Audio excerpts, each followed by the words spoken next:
Assalamualaikum warahmatullahi wabarakatuh.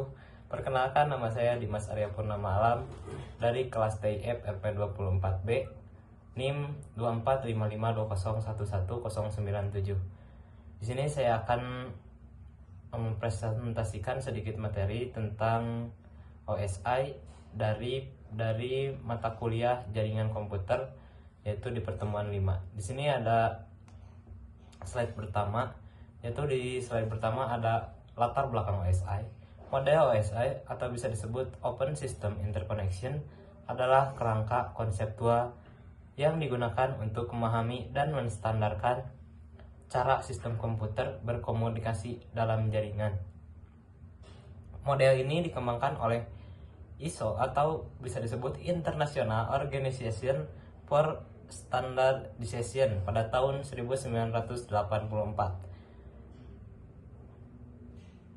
Interoperabilitas antar sistem yang digunakan berbeda dan membantu dalam desain serta pemecahan masalah jaringan komputer.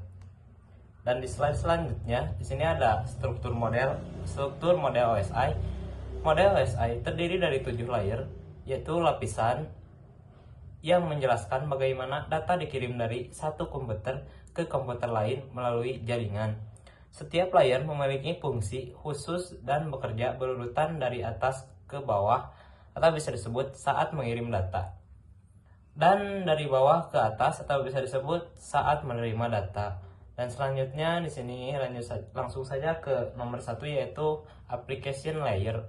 Application layer atau bisa disebut lapisan aplikasi dan berfungsi untuk menyediakan antarmuka langsung antara pengguna dan jaringan, menyediakan layanan jaringan ke aplikasi pengguna seperti web browser atau email dan file transfer.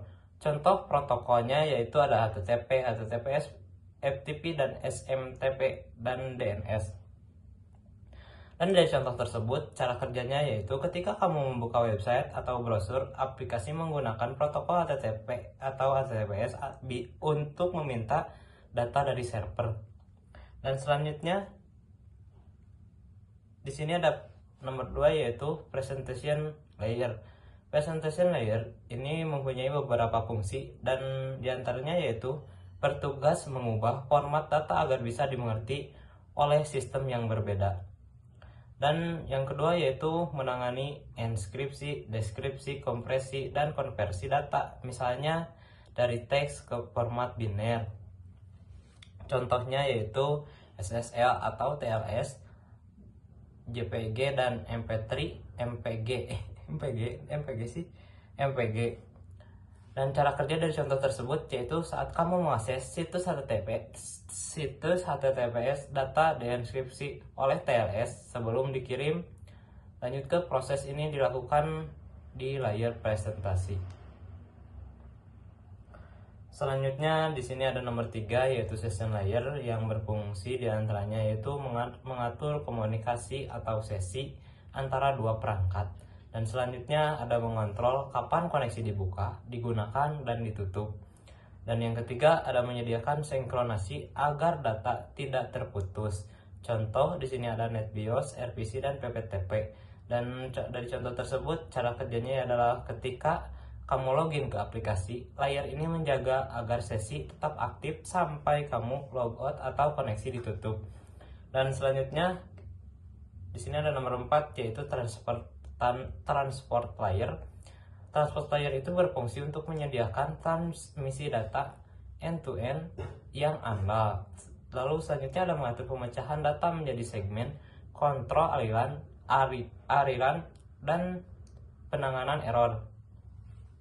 Dan di sini ada protokolnya yaitu TCP atau reliable dan UDP atau bisa disebut non reliable.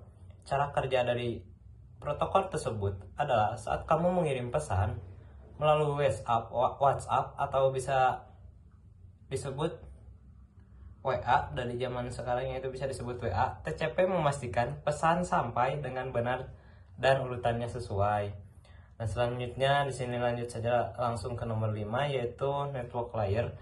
Network layer ini berfungsi untuk menentukan rute atau routing yang akan dilewati data, dan selanjutnya ada menambahkan alamat IP ke paket data Dan selanjutnya ada bertugas mengirimkan paket dari satu jaringan ke jaringan lain. Dan di sini ada protokol. Selanjutnya protokolnya yaitu IP, ICMP, ARP, RIP, dan OSPF. Cara kerja dari protokol tersebut adalah jika kamu mengirimkan email ke luar negeri, layer ini menentukan jalur terbaik di internet menggunakan alamat IP tujuan. Dan selanjutnya di sini ada nomor 6 yaitu data link layer. Data link layer ini berfungsi untuk mengatur pengiriman data antar perangkat di jaringan lokal atau bisa disebut LAN. Dan selanjutnya ada menambahkan alamat MAC dan memastikan data bebas error sebelum diteruskan. Terakhir yaitu ada memecah data menjadi frame. Dan selanjutnya ada protokol yaitu Ethernet, PPP, PPP, Wi-Fi dalam kurung IEE 802.11. Cara kerja dari protokol tersebut yaitu saat kamu mengirim file ke printer Wi-Fi, layer ini memastikan frame dikirim dengan benar ke perangkat dengan MAC address yang sesuai. Selanjutnya di sini ada nomor 7 yaitu physical layer yang berfungsi untuk mengirimkan bit-bit data 0 dan 1 melalui media fisik seperti kabel, fiber optik atau sinyal radio, dan menentukan tipe kabel, tegangan listrik, kecepatan transmisi, dan topologi jaringan. Contohnya di sini ada USB, Bluetooth, Ethernet, kabel, Wi-Fi, signal. Dan cara kerjanya adalah saat kamu mengirim file lewat kabel LAN, layer ini mengubah data menjadi sinyal listrik yang berjalan di kabel. Dan kesimpulannya yaitu cara kerja mode OSI secara umum. Yang pertama yaitu pengirim data bergerak dari layer 7 ke layer 1 atau bisa disebut dari aplikasi ke sinyal fisik. Dan nomor 2 di sini ada penerima data diterima dari layer 1 ke layer 7 atau bisa disebut dari sinyal ke aplikasi. Dan yang terakhir di sini ada setiap layer hanya berkomunikasi dengan layer di atas dan bawahnya serta layer yang setara di perangkat tujuan. Dan sekian presentasi dan pembahasan materi dari saya. Mohon maaf bila ada materi yang mungkin kurang dapat dipahami, dan begitupun jika ada salah kata maupun salah penyebutan dari saya, mohon maaf sebesar-besarnya. Sekian dari saya. Assalamualaikum warahmatullahi wabarakatuh.